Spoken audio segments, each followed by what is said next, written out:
ಕರ್ಣಧಾರ ಮೇಲೆ ಬಹಳನೇ ಬದಲಾವಣೆಗಳು ಟ್ವಿಸ್ಟ್‌ಗಳು ಕೂಡ ಎದುರಾಗ್ತಾ ಇದೆ.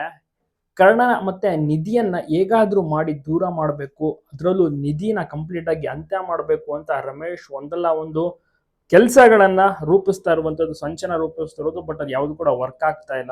ಕರ್ಣ ಮತ್ತೆ ನಿಧಿ ಲವ್ ಮಾಡ್ತಿದ್ದಾರೆ. ಈ ಒಂದು ವಿಚಾರ ಇನ್ನ ನಿತ್ಯಾಗೆ ಗೊತ್ತಿಲ್ಲ. ಸೊ ಇಫ್ ಇನ್ ಕೇಸ್ ಏನಾದ್ರು ಸಿಕ್ಕಿ ಬಿದ್ರೆ ನಿತ್ಯ ಕಂಪ್ಲೀಟ್ ಆಗಿ ಶಾಕ್ ಆಗೋದು ಮತ್ತೆ ಕೋಪ ಮಾಡ್ಕೊಳ್ಳೋದು ಗ್ಯಾರಂಟಿ. ಅದನ್ನೆಲ್ಲ ನಿಭಾಯಿಸಿ ಯಾವ ರೀತಿ ಸೊ ಇವರಿಬ್ರು ಒಂದಾಗ್ತಾರೆ, ಮದುವೆ ಆಗ್ತಾರೆ ಅನ್ನೋದೇ ಒಂದು ದೊಡ್ಡ ಮೇನ್ ಟ್ವಿಸ್ಟ್ ಅನ್ಬೋದು. ಸೊ ಕರ್ಣ ಮತ್ತೆ ನಿಧಿ ಅಂತೂ ತುಂಬಾನೇ ಲವ್ ಮಾಡ್ತಾ ಇದ್ದಾರೆ, ಒಬ್ಬರನ್ನೊಬ್ರು ಬಿಟ್ಟಿರೋದಿಲ್ಲ. ಸೊ ಹಾಗಾಗಿ ಕಾಲ್ ಸಹ ಮಾಡುವಂತದ್ದು. ಕರ್ಣ ಮೊಬೈಲ್ಗೆ ಕಾಲ್ ಮಾಡಿದಂತ ಟೈಮಲ್ಲಿ ನಿತ್ಯ ಕಾಲ್ ಎತ್ತಿ ರಿಸೀವ್ ಮಾಡಿದಾಗ ಸ್ವಲ್ಪ ಮುಜುಗರ ನಿಧಿಗೆ ಆಗುತ್ತೆ. ಹೇಗೋ ಏನೋ ಸಂಭಾಳಿಸುವಂತದ್ದು ಸಂಚಿಕೆಯಲ್ಲಿ ಸಹ ನೋಡಿರ್ಬೋದು. ನಿಮ್ಗೇನ್ ಅನ್ಸುತ್ತೆ? ಕರ್ಣ ಮತ್ತೆ ನಿಧಿ ಒಂದಾಗ್ಬೇಕಾ, ಮದ್ವೆ ಆಗ್ಬೇಕಾ? ತಪ್ಪದೆ ಕಮೆಂಟ್ ಮಾಡಿ.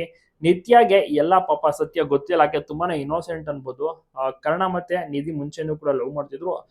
ಬೇರೆ ವಿಧಿ ಇಲ್ಲದೆ ನಿತ್ಯನ ಮದುವೆ ಆಗ್ಬೇಕಾದಂತ ಒಂದು ಸಂದರ್ಭ ಎದುರಾಯ್ತು. ಕರ್ಣ ಏನು ಮಾಡಕ್ಕಾಗೋದಿಲ್ಲ. ಸೊ ಹೀಗಾಗಿ ಹೆಲ್ಪ್ಲೆಸ್ ಆಗ್ಬಿಟ್ಟಿದ್ದ. ಓಕೆ ಅಂತ ನಿಧಿನೂ ಸಹ ಒಪ್ಕೊಂಡು ಇದ್ ಮಾಡಿದ್ದು. ಈಗ ನೋಡಿದ್ರೆ ಒಟ್ಟಿಗೆ ಸಹ ಇರೋಕೆ ಪ್ರಯತ್ನವನ್ನ ಪಡ್ತಾರೆ. ಸೊ ಲವ್ ಮಾಡ್ತಾ ಇದ್ದಾರೆ. ನಿತ್ಯಗೆ ಎಲ್ಲ ವಿಚಾರವೂ ಕೂಡ ಗೊತ್ತಿಲ್ಲ. ರಮೇಶ್ ಇದನ್ನ ಮುಚ್ಚಿಟ್ಟೆ ಬ್ಲಾಕ್ ಮೇಲ್ ಸಹ ಮಾಡ್ತಿರುವಂತದ್ದು.